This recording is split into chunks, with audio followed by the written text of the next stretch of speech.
अस्सलाम वालेकुम नाज़रीन, मैं इश्तियाक अली ख़ान। इस वक्त मैं मौजूद हूँ पार्क में। ये जो पार्क है ये नवाज शरीफ पार्क थी पहले, अभी इकबाल पार्क इसका नाम तब्दील हो गया है। और अभी जो मेरे साथ जो शख्सियत मौजूद हैं वो किसी तारुफ़ के मोहताज नहीं है।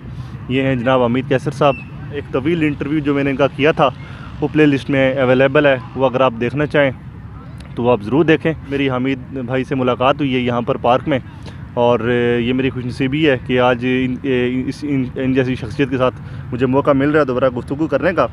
आप सुनाएं कैसा गुजर रहा है? भाजी सब लोगों के साथ ही हैं, जैसे कोरोना वबा आई हुई है और कोशिश की जा रही है। मैं तो ये समझता हूँ कि लोगों को SOPs के अलावा अपना ख्याल ऐसे करना चाहिए कि अपना जो हमारा इम्यून सिस्टम है उसको डेवलप रखना चाहिए। मैं देखें छुट्टी वाले दिन भी, अगर छुट्टी ना भी हो तो मैं सुबह या शाम जब भी वक्त मिले तो मैं इस पार्क में आता हूँ और भाग दौड़ करता हूँ, जो भी वर्जिश हो सकती है वॉक करता हूँ और अच्छी ताज़ा हवा खाता हूँ। बस ये है, खाना पीने पर अपना ख्याल रखें तो ये मैं समझ। माशाल्लाह हमीद भाई, आपकी जो सेहत का जो राज है वो भी हम आपसे पूछेंगे कि आपका जो है ना माशाल्लाह आप जो इतने फ़िट हैं, इतने एक्टिव हैं, और वो भी हम आपसे जानने की कोशिश करेंगे। लेकिन उससे पहले मैं आपसे ये जानने की कोशिश करूँगा कि आजकल आपकी क्या एक्टिविटीज़ हैं, और आपका एक आने वाला नावल भी था जो आप लिख रहे थे, वो किस स्टेज पर है और वो कब तक मंजर आम पर आएगा, कब तक हमें पढ़ना जो है ना नसीब होगा? थोड़ा सा इस पर गुफ्तगू कीजिएगा प्लीज़। इश्ताक भाई बहुत शुक्रिया। ऐसा है कि लिखने पढ़ने वाला काम तो आपको पता है कि हर सूरत पढ़ना जारी है, जैसे जैसे मौका मिलता है लिखते हैं। एक थी बस्ती काला बाग, और वो बड़ा लंबा काम, इतनी जल्दी कहाँ आएगा। तो बहरहाल ये है कि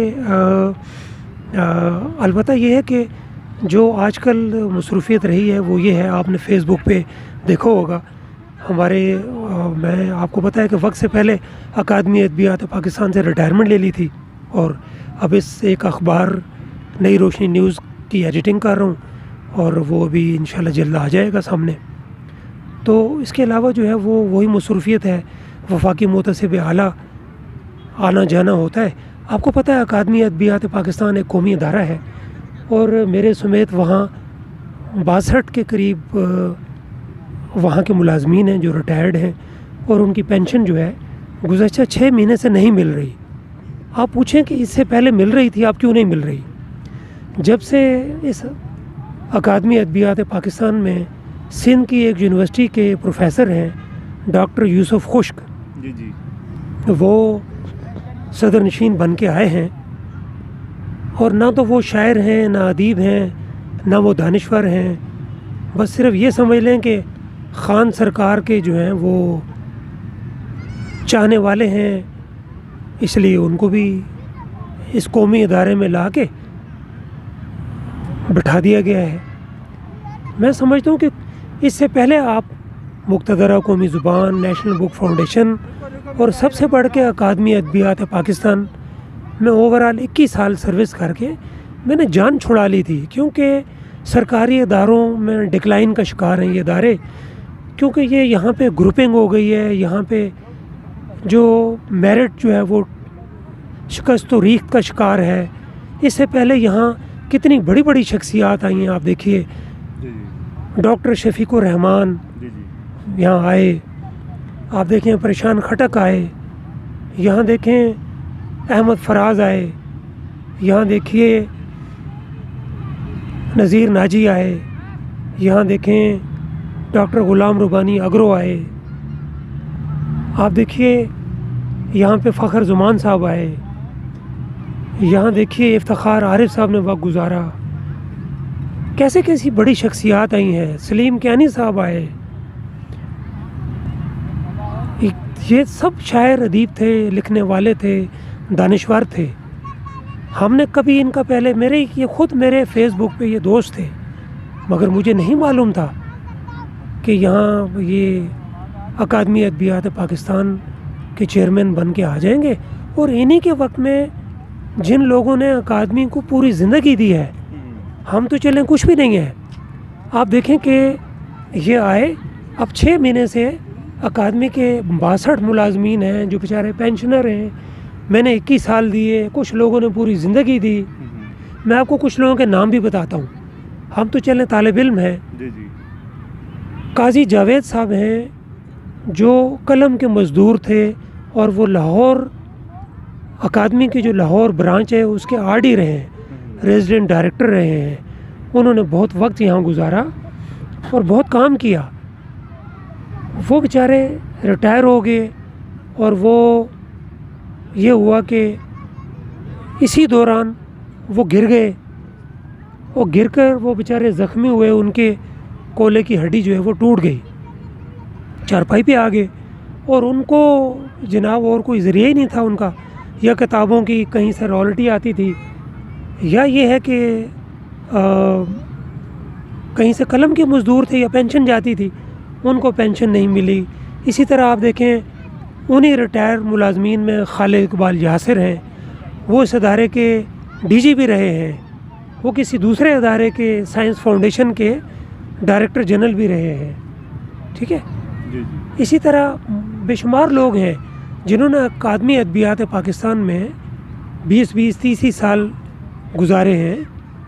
उनको जब 6 महीने अगर पेंशन ना मिले तो देखें कि लोग कहाँ से खाएंगे कमाएंगे, ठीक है। मैं ख़ुद पेंशनर हूँ, मेरा और कोई ज़रिया नहीं है, ठीक है। तो अभी आपका पेंशन वगैरह हो गई है? आपकी जो स्ट्रगल थी, मैंने भी आपकी ज़रा पोस्ट वगैरह मैं देखता रहा फेसबुक पर, जितने भी आपकी जो है ना इस हवाले से आपकी मैं देखता रहा, पढ़ता रहा। तो अभी ये क्या अभी जो पेंशन के हवाले से आपके जो अदारा है वो आपको वो अप्रूव हो गया सब कुछ? देखें, आपने एक तो ये है कि वफाकी मोतसिब आलम है, केस किया हुआ था, और वफाकी मोतसिब आलम है ये हुआ कि हमारी कोई 5-6 महीने हमने वहाँ एक बाज़ाब्ता एक समझ लें कि बड़ी जदोजहद की और एक तरह की जंग लड़ी है। अच्छा। तो अब ये है कि इसमें मैं समझता हूँ कि AGPR जो है, अकाउंटेंट जनरल ऑफ पाकिस्तान, उसमें शिराज हैदर साहब हमारे डीजी हैं वहाँ के, वो आए हैं और वो दानिश्वर भी हैं, और उन्होंने आके भी इससे पहले भी काफ़ी वहाँ के जो स्टाफ के लोग हैं और अफसरान हैं, उन्होंने बहुत काम किया, क्योंकि इन लोगों को AGPR के लोगों को और अकादमी अदबियात पाकिस्तान के लोगों को ना वहाँ बुलाया जाता था। तो वो बुला के थे, पूछते थे, तो फिर ज़ाहिर है हमारा उसका काम जो है वो काफ़ी तेज़ हो गया। उस तेज़ी में अब आके जब से शिराज हैदर साहब आए हैं तो वो काम वहाँ खुली कचहरी भी हुई थी, मैंने वहाँ भी गुफ्तगू की थी। अच्छा। और हमारे प्रेस TV चैनल जो हैं, मुख्तलिफ रेडियो के भी और TV के भी चैनल्स ने उसको कवर किया था और उसमें मैंने गुफ्तगू की थी। और हुआ ये कि वो अब हमारे कोई 22 की 62 में से कोई 22 फाइलें हो चुकी हुई हैं। अच्छा। और यकम से उनकी पेंशन मिलना शुरू हो जाएगी। मगर कहने का मतलब ये है कि जो 5-6 महीने की पेंशन अभी तक नहीं मिली है और वो अभी मिलनी भी नहीं है, उसमें मज़ीद 1 महीना लगेगा, तो वो किसका कसूर है? वो डॉक्टर खुश का कसूर है।